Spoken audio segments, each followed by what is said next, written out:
Hi everyone.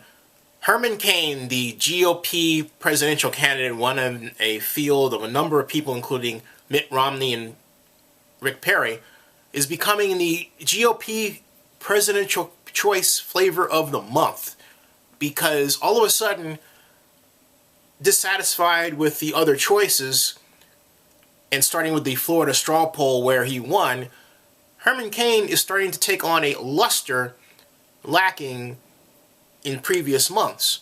Today, Herman Cain was on The View, and I have to say, he performed very, very well, if you want to call it performance. I don't. That was a mistaken choice of words. The bottom line is that Herman Cain presented himself as a business-oriented candidate. He came down from the bombastic rhetoric that started his campaign, particularly regarding Muslims, and still really don't like his statements regarding President Obama. I don't like his statements that African Americans are brainwashed. I am not a Herman Cain supporter. And yes, the GOP that he is within has had policies. It's not that they have had policies that are anti-black, the GOP. It's just that their entire way has been, for most of the history since World War II, anti-African American. And that approach was heightened during and after the Civil Rights Movement.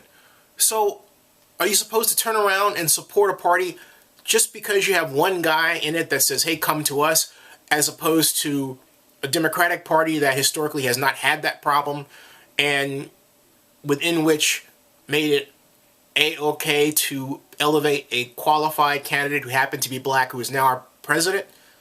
I choose the latter, and that's what I and a number of people, not just African American, have done. So it's one thing for Mr. Cain to come in, make a presentation, and say, okay, well, I'm calling you a brainwashed person, brainwashed black person, just because he's running. Look, that's not going to make me switch or change my mind. And Herman Cain's 999 plan, in spite of his comments, is regressive. Why? Because 9% of a poor person's income is quite a bit more than 9% of a rich person's income. That's why. It's the idea of America is we're supposed to have a progressive tax system. His tax system, the one he proposes, is regressive. 9% for income, 9% corporate, and 9% sales tax revenue, or value-added tax, which is a kind of sales tax. So, that's my take on Herman Cain. Now, Christy. Christy announced today that he was not seeking the GOP nomination for president. I have one word to say. Good.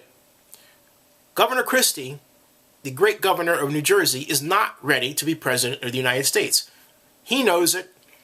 Any clear-headed political observer knows it. And his family knows it. It's one thing to go out and raise money, but it's another thing to deal with all the skeletons in your closet that people are going to be digging for, that they didn't dig for before because the stakes were not so high. Suddenly, everything that Christy said is going to be looked at from an entirely different perspective. And you have to remember, this man is still new in politics, having been a federal prosecutor. There's a lot we still don't know about Christy's past. Some things that happened so long ago, he may have forgotten and may now have to deal with if he decides to run for president. And do I know what they are? No, I do not.